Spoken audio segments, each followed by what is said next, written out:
Suatu ketika, ini bukti kedua ya. Suatu ketika Nabi ngajak Muaz bin Jabal jalan-jalan ke daerah Tabuk. Daerah Tabuk ini dari Madinah Al-Munawwarah bawa mobil kita 8 jam.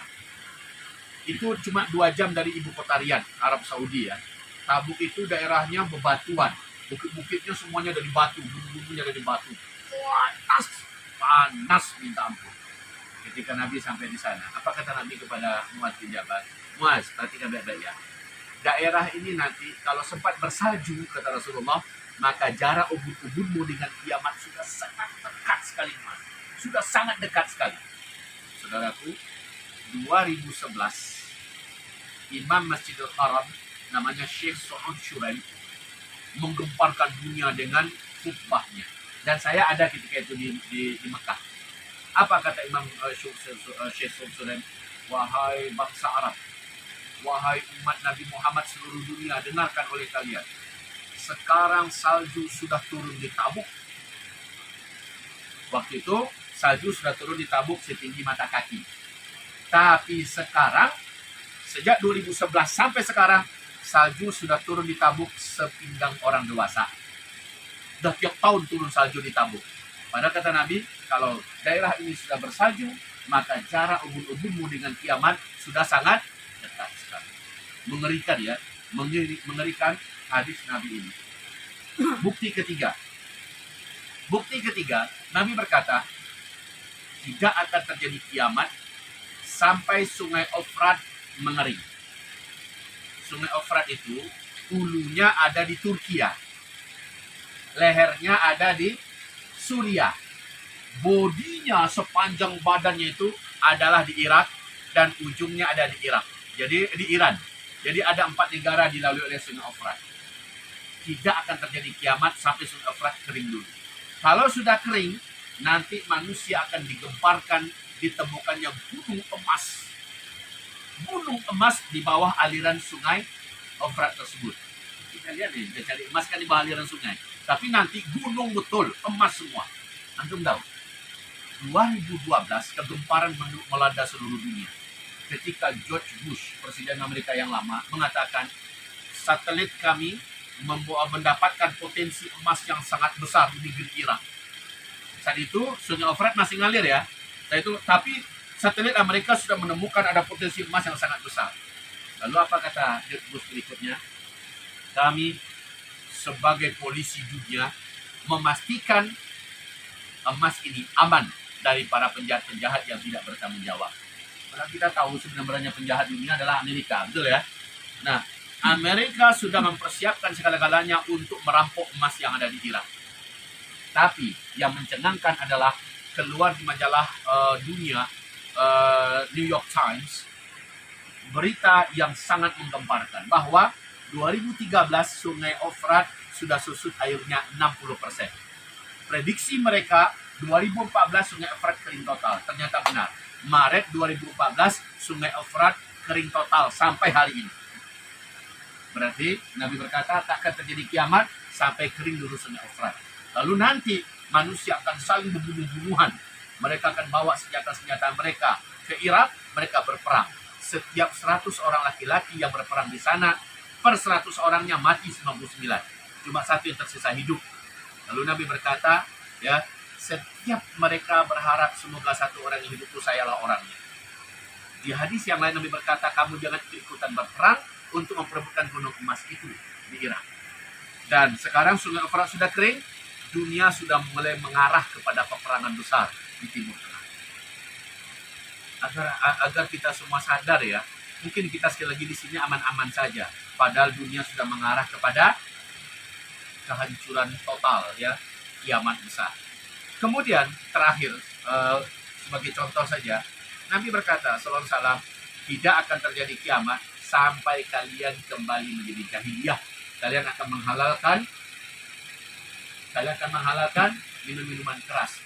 Kalian akan mencintai musik dan alat-alat musik. Lalu kalian akan mendatangkan penyanyi-penyanyi wanita. Saudaraku tahu tidak, sejak 2017 Muhammad bin Salman sebagai putra mahkota yang akan menggantikan Raja Salman sekarang di Arab Saudi sudah mengatakan 5 tahun yang akan datang seluruh Arab menjadi Eropa baru. Dan sekarang apa saja acara pasti diadakan konser musik raksasa. Semua syariat Islam dicabut, ya. Wanita-wanita sudah boleh tidak pakai jilbab. Minum-minuman keras sudah halal.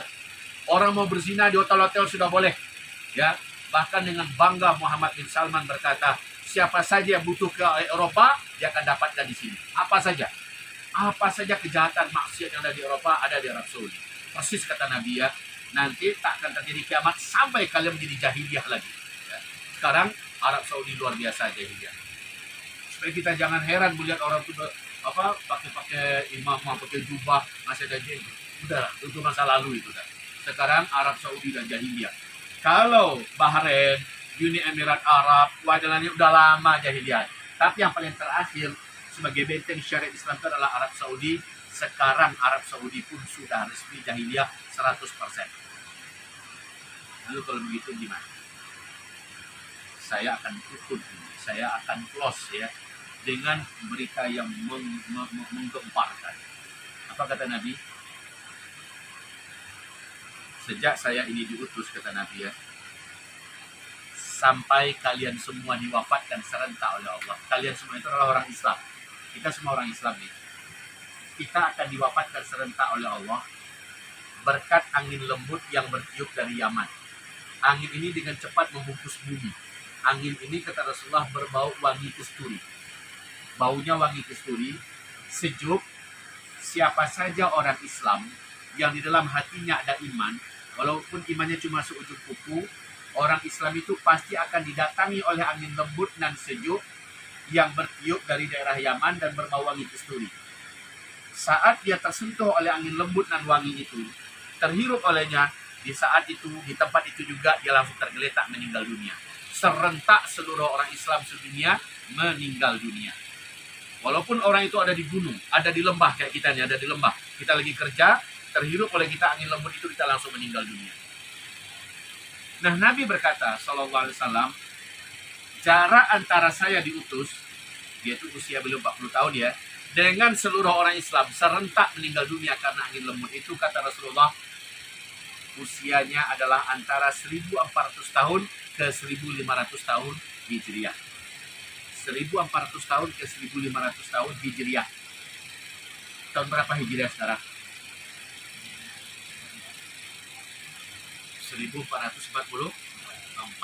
Nabi berkata tadi berapa? Antara berapa?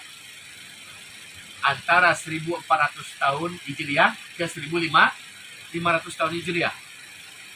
Antara 1400 ke 1500. Sisa berapa? Kalau kita bulatkan saja, 1500 kurang 1444. Sisa berapa lama lagi? Hah? Tinggal 56. Itu paling lama, ya. Paling lama orang Islam hidup di bumi ini hanya 56 tahun saja lagi. Kita ini. Ya, 56 tahun lagi. Wah, bola mati juga tuh, Bu, ya. Bola mati juga, Ustaz. Masalahnya sekarang kita ini semua pasti mati. Artinya kiamat sudah sangat dekat. Ini untuk mengunci kita semua, saudara-saudaraku. Saat Nabi menyampaikan hadis-hadisnya kepada para sahabat menyangka itu terjadi di zaman mereka. Sehingga mereka serius dalam hidup mereka untuk menjadi manusia yang paling berguna, manusia yang paling bermanfaat, manusia yang paling soleh, manusia yang paling berprestasi, manusia yang paling banyak pahalanya. Padahal tanda-tanda yang Nabi sebutkan itu di zaman kita terjadinya. Seharusnya kitalah orang yang paling sadar itu. Seharusnya kitalah orang yang paling mempersiapkan diri. Ya, kita yang harus mempersiapkan diri karena hidup kita akan ditutup oleh Allah. Bumi yang kita tempati ini juga akan ditutup oleh Allah. Saudara-saudaraku, saya pernah seusia Anda. Pernah saya dulu di usia 20 tahun. Berapa usia sekarang? Pernah saya seusia beliau. Pernah saya seusia berapa sekarang? 25. Berapa sekarang? Sudah 30 lebih. Saya pernah di usia ini. Maaf ya, pemasukan saya sampai 150 juta satu minggu. Sampai 200 juta satu minggu. Saya pernah mengalami itu semua. Tetapi ternyata saya dipaksa oleh kekuatan waktu. Saya sekarang sudah mendekati 50 tahun. Saya sudah mendekati 50 tahun. Anak saya sudah 20 orang. istri 4. Alhamdulillah. Tapi kemana pencarian saya? Disinilah saya sadar. Saya ingin semua pencarian saya untuk saya nikmati di akhirat. Sehingga sedikit saja yang saya pakai di dunia untuk makan minum dan uang sekolah anak-anak, selebihnya saya tabung untuk akhirat. Ternyata usia saya sudah 50. Sebentar lagi 60. Sebentar lagi saya meninggal. Pencarian saya, insya Allah saya akan dapatkan di akhirat. Apa yang saya kerjakan? Sholat. Seperti dalam doa kita tadi ya. Sholat, puasa, macamnya. Itulah yang menjadi milik saya. Dan harta yang saya infakkan di jalan Allah Subhanahu Wa Taala. Selebihnya, kalau maaf ini, kita sekarang dapat rezeki, dapat 1 on, dapat 20 gram, dapat sekian. Ya kalau kita melansir minyak, dapat 350, dapat 450. Lalu habis untuk apa? Sudah berapa yang kita tabung ke akhirat? Samping itu, berapa kali kita memenuhi panggilan Allah? Ketika Allah memanggil hambaku, sini ngadap, sholat 5 waktu, berapa kali kita datang? Padahal kiamat sudah dekat.